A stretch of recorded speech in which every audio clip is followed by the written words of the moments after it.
Joining me now is Deputy Nationals Leader and Shadow Trade Minister Kevin Hogan. Thank you for your time. In the interests of being bold, plenty of ideas out there. Are there some that have appealed to the coalition that it's willing to back and give the government some political cover, perhaps?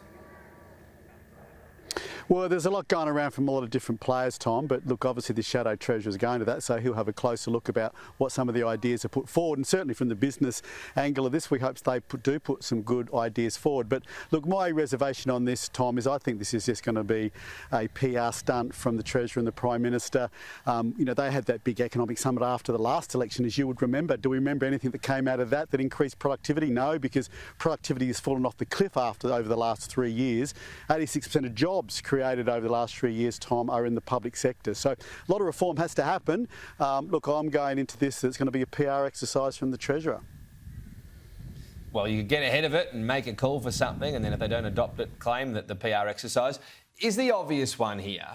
The really obvious one, if you're talking about reform and political courage, I should say, GST. Is that something the coalition is open to backing, some sort of expansion or increase of it?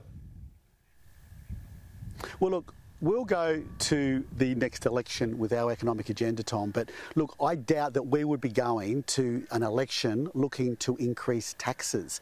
I mean, the tax that we take from families, the tax that we take from businesses now is at a level I don't think they can digest anymore. We've seen now, the problem is this government now has spending out of control. We've got deficits for the next 10 years that sees no light at the end of the tunnel for surpluses. So they have a big issue here, but you know we do need reform. But look, I don't think tax increases is a way to go. But that's assuming that's all that happens. This is an overall project. You can have a lot of different tax reforms that mean the net tax doesn't increase; it can even go down. Isn't this the point, that our economy has changed so much? If you want to increase productivity, change the tax mix, and if you want to lower company tax and income tax, incentivise, you still need to replace at least part of that income, don't you? Isn't that the point of the GST increase?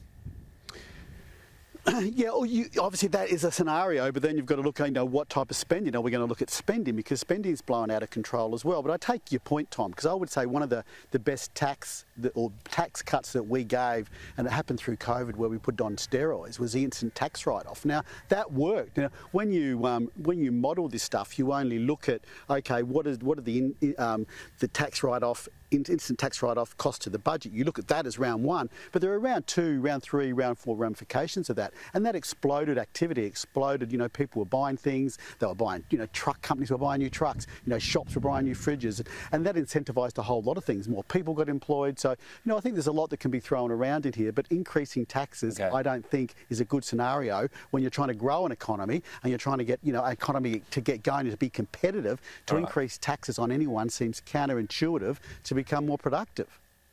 So you're saying you wouldn't increase any individual tax, including the GST?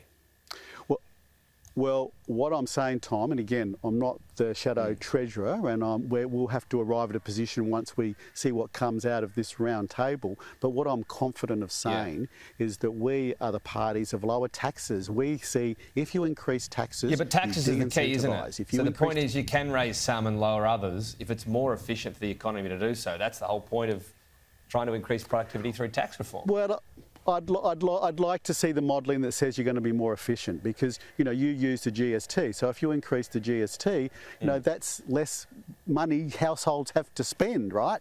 If you increase company taxes or income taxes or taxes on anything, it de-incentivises them and slows them down and makes them less competitive. So I think this going. I know the government's. Look what we're talking about, Tom. We're going into a round table where Labor are controlling the conversation. You'd have to be convinced any tax reform is a good idea. Well, it's interesting, Tom, that the government is framing this around what taxes do we put up. That's what you and I are talking about, because that's how the government's framing this. I don't think that's a good way to frame when you're trying to increase productivity. Well, various elements being put forward. The Productivity Commission was told, get some white papers out there, and one of them was lowering the tax rate on company tax cuts, company tax rate. So you'll have to forgive me. That was me raising that prospect of increased taxes. Anyway, let's talk about your area. Pharmaceutical exports could be in the line of the US. Is this the simple argument? We export $2 billion, we import $4 billion. That the US would be crazy to slap a tariff on us according to its sort of mantra of don't sell too much stuff to us? Well, look, Tom, I don't know how simple we can be, but, you know, look, we agree. Look, the good part about this issue, Tom, is in Australian politics, we have a bipartisan position with the government that Trump's tariff policy is bad policy.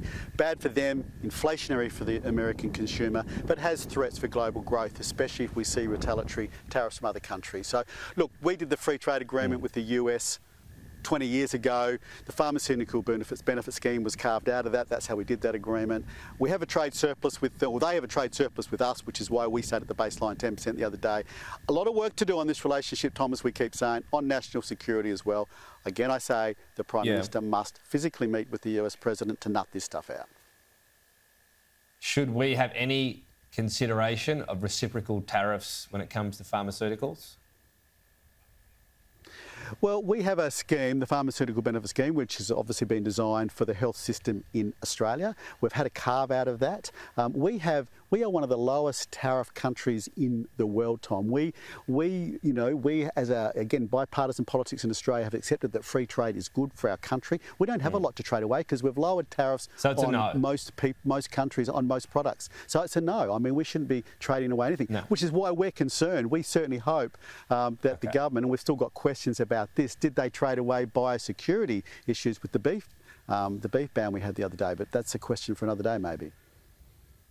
Well, it's a question for today. I mean, the department was looking at this for 10 years. Okay, Surely they've got a good handle on this.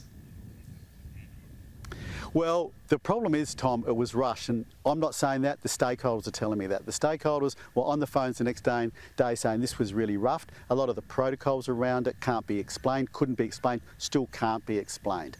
When we were in government, when we did this with prawns... To have this in place, is that really rushed? But the final couple of hurdles were rushed, Tom, and they have questions about protocols that they can't answer, like, you know, if a cow goes into a feedlot, how long does it have to stay there? If it's come from across the border, those questions aren't answered. And we asked for one simple thing, Tom, that would keep us pretty happy if there was an independent assessment done. We did that for prawns, we did it for bananas, we did it for apples when in government. The industry's asked for an independent assessment to be done by someone like CSIRO or others. The government said this is not contentious. It is contentious, and they won't agree to that, which is why we have a lot of questions about it.